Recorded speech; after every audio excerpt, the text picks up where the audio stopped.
Okay. Good evening, everyone, and welcome back to the Inside Out channel. And welcome back, Courtney. It's been like, I don't know how long it's been since I made a video, but I'm here today, and that's all that matters. Before we get into it, please take a moment to like and subscribe to this channel. And at the end of this video, if you enjoyed it, if you feel inspired, encouraged, uplifted, and you just loved my content, then please share this with your friends and family and tell them to like and subscribe as well. Okay, let's get into it. So like I said, it's been a minute since I've made a video. Actually, it's been a minute since I've shared a video. And as you can see, it's nighttime outside, so I have my pajamas on.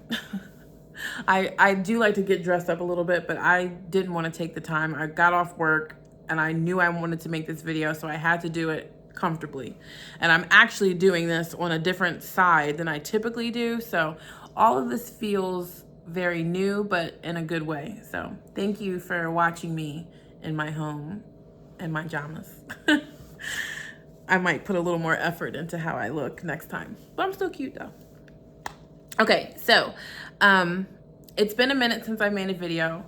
No, it's been a minute since I've shared a video. I think I've made like 5 or 6, but I didn't share any of them because I wasn't feeling it. And one thing about me is if I'm not feeling something, I'm actually not going to do it. I think there's a time for everything, and I stopped beating myself up about you need to put out content, and I just started to go with the flow. And then maybe like last week, it hit me and I felt inspired and I said, I think it's time for me to start sharing my content. So here we are. Now, I had no idea what I was going to talk about, but that quickly faded, and I felt inspired and compelled to speak on the new moon. So for those of you who are new to Inside Out, what I do is I combine biblical principles with astrology. Now, those two things are rarely combined. I don't know many people who do it and do it well. I was raised apostolic. I was in church by the time I was 2, and I loved it. I have always had an easy time believing in God and believing that He existed. And as I got older and life started to really life, my faith in God still remained, but I felt like there was more. I felt like I was missing something. I didn't feel stable. I didn't feel sound. I didn't feel all of those things. I felt like I was just going through the motions, and my walk with God was superficial. As I got older, I started to develop my love of people and my love of wanting to know your birth date so I could know your zodiac sign, and my knack at knowing birthdays. And I really took astrology seriously for my own self because I was in a rut at the time that I started taking this seriously.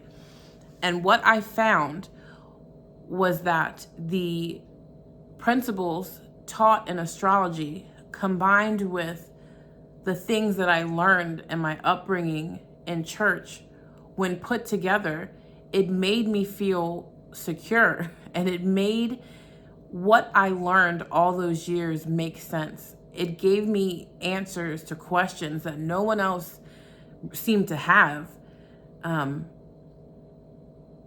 It answered a lot of things for me, let's just put it that way. And it made me feel like my own person who was walking with God and not like haphazardly waiting for God to do something, which, let me not get too deep into that. So in a nutshell, that's what I do. I am a life coach, if I didn't mention that before, and I'm a birth chart consultant. And I take the two things, biblical principles and astrology, and put them together to make it make sense. It has been most helpful to me in my life, and I wanted to share it with anyone who was open to it. Okay, so now we're going to talk about the new moon and where it happens to debut this month. The new moon is the beginning of the moon cycle. The moon travels has its phases, and it phases through every 30 days until it gets back to its start, which is the new moon. The new moon is when the sky is its darkest. You don't see any type of moon. That's how most astrologers observe it, and that's true when you look at like the phases of the moon. But I always got excited when I saw that sliver of moon that looks like a fingernail, which I shouldn't even have said that because that's just makes the moon. I love the moon. I'm so fascinated by it. It's like the first time every time. So if you guys hear a noise in the background, I need to have someone come out and look at my fridge. It sounds like birds are stuck in there.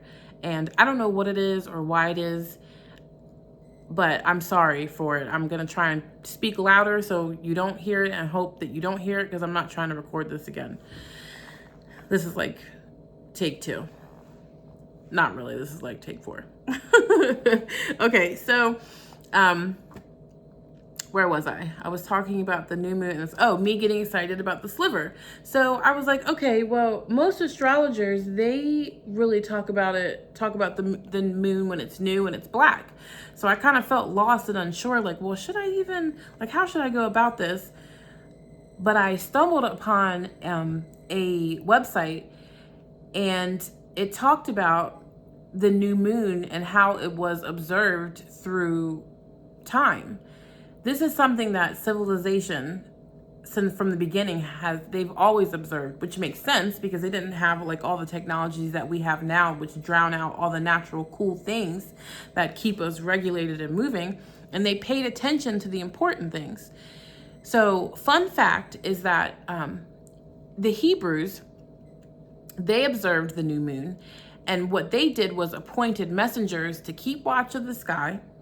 And when they saw that sliver of the moon, they would light off their fires. They'd be in a mountain top somewhere, and they'd light off the fires, and they would begin to blow the trumpet.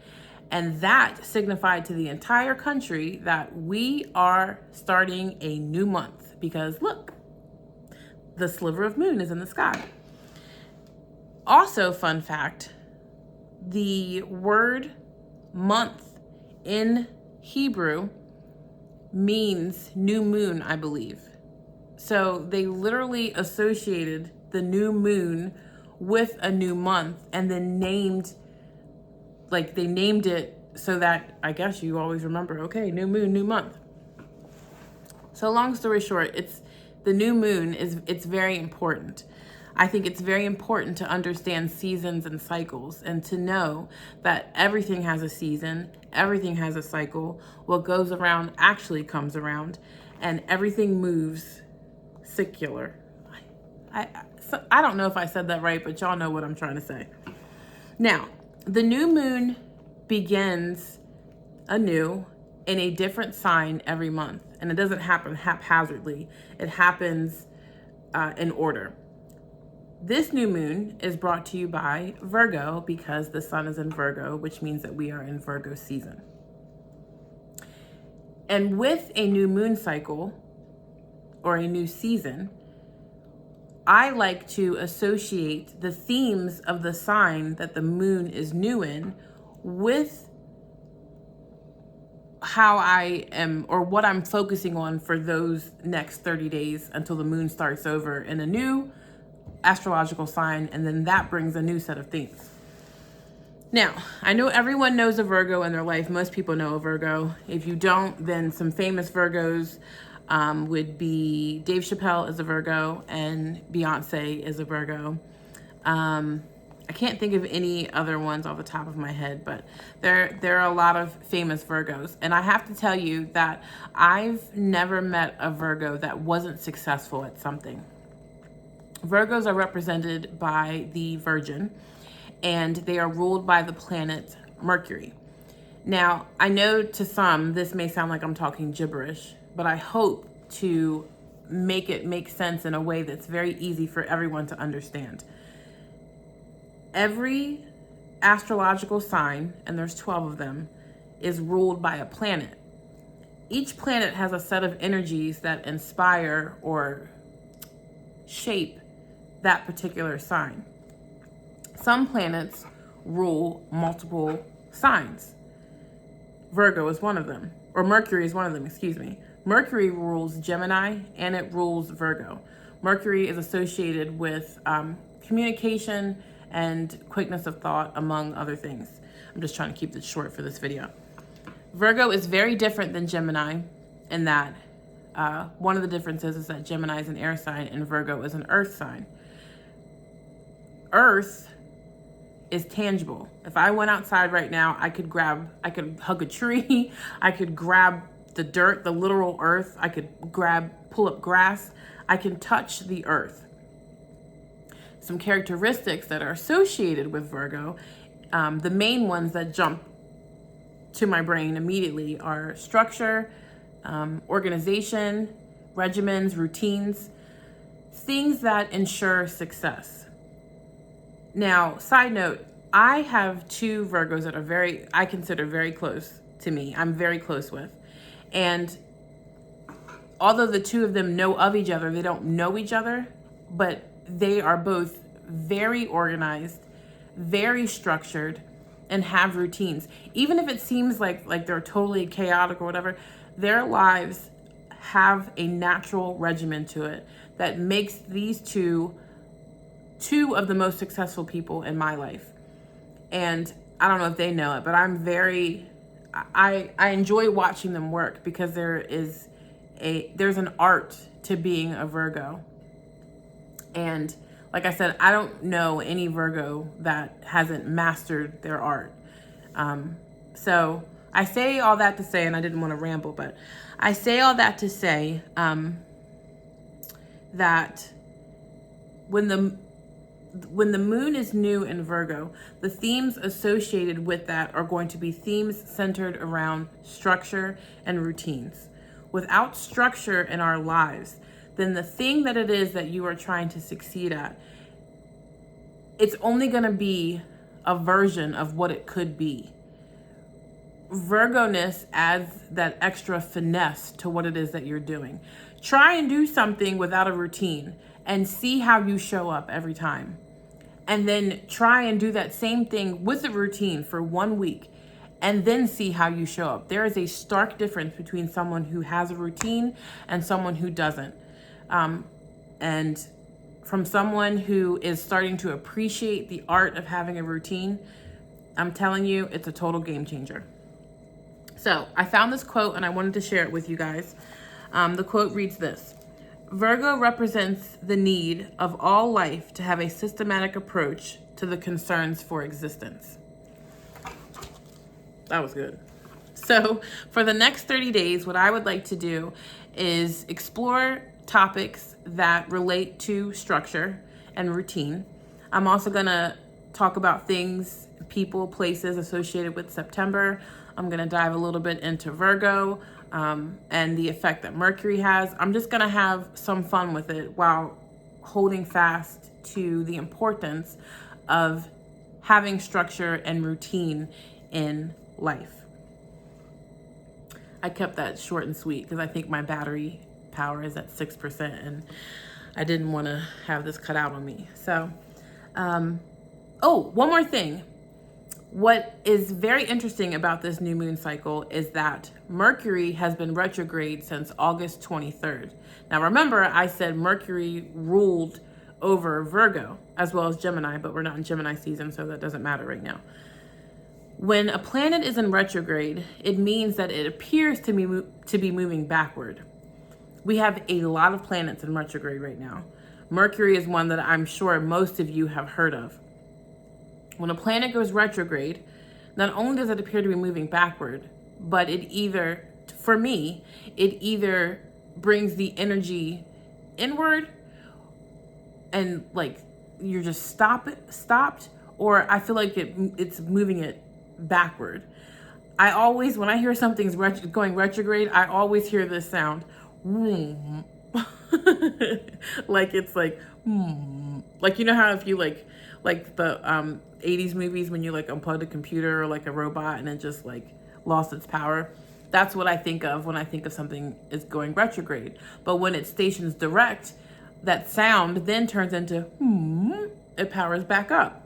So with Mercury stationing direct on the 15th, because if I haven't said this earlier in the video, which I apologize, the new moon makes its debut in Virgo on the 14th of September, which is today.